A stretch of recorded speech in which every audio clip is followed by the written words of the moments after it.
Hello everyone, Kia ora. This is the presentation for the paper to improve the strategic decision making for effective governance of regenerative projects. This paper is number 203 in the ASA conference list and has been written by Jaz Kadir under the supervision of Dr. Dave Moore, Dr. Ali Ghafrin Hussaini, Dr. Claire George, and Dr. James Rutimi. Before I begin, a small pepeha. Kia ora tēnā koutou, ko maungawhao te moanga, ko horotiu te awa, ko inia te iwi, ko Jaz Kadir toko inua, nā mihi nui, kia koutou, tihe mori ora. Greetings all, Mount Eden is my mountain, Horotiu is my water, India and the people of India are my people, iwi, and Jaz Kadir is my name. I welcome you all to this presentation.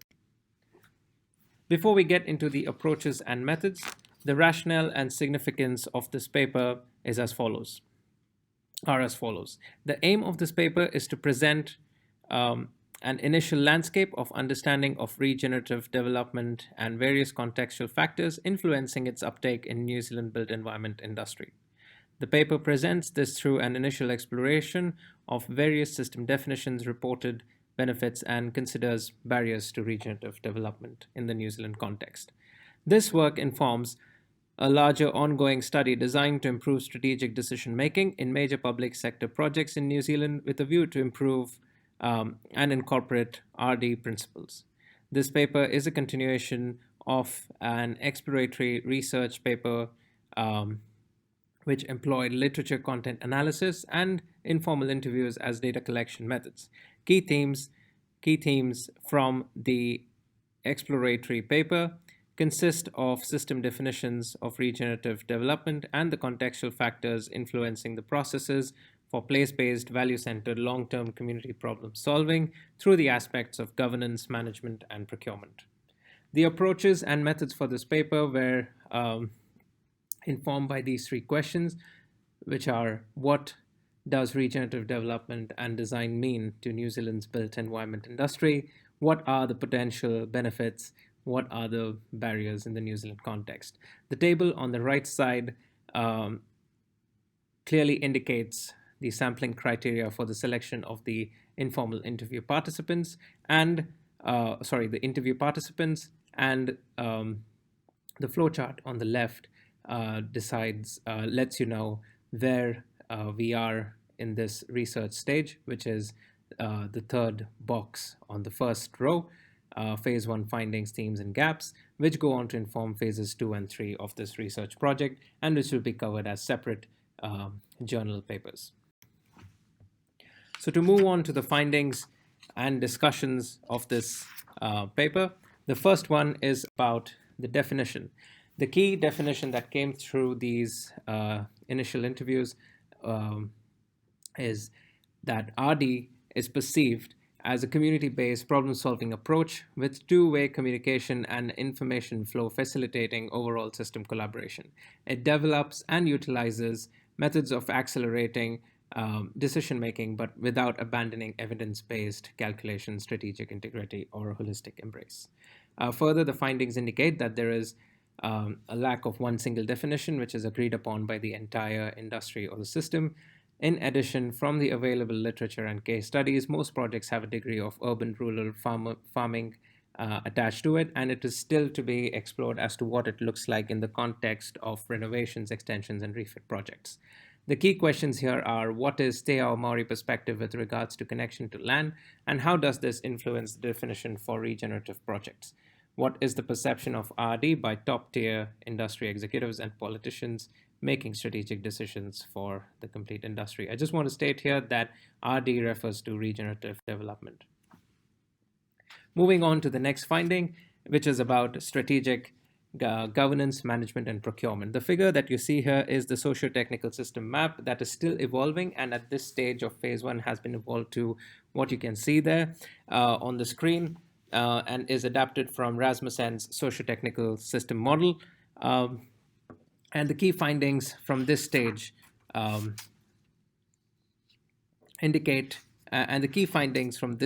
also indicate that the overall strategic governance, management, and procurement of projects can be used as levers for strategic decision change making. The findings highlighted the various negative short term and medium consequences of built environment developments, focused solely on short term economic gains.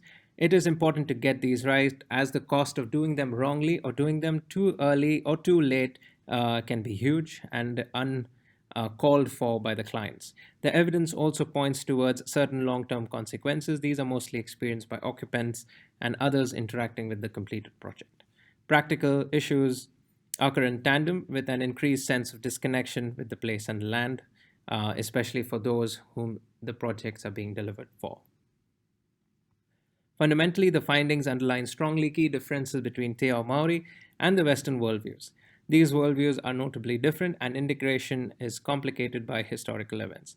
It is critical, therefore, that meaningful consultation be successfully undertaken during the early strategic decision making stages of a project in New Zealand to incorporate the values of all concerned to ensure the projects reflect these in the KPIs. The analysis of the findings points towards the importance of purposeful and increased democracy in the form of inclusion and participation of stakeholders in early strategic decision making. Further, this indicates the need for innovation in project decision making and governance structures. The cost of doing it later in the project or doing it wrongly can be unnecessarily expensive.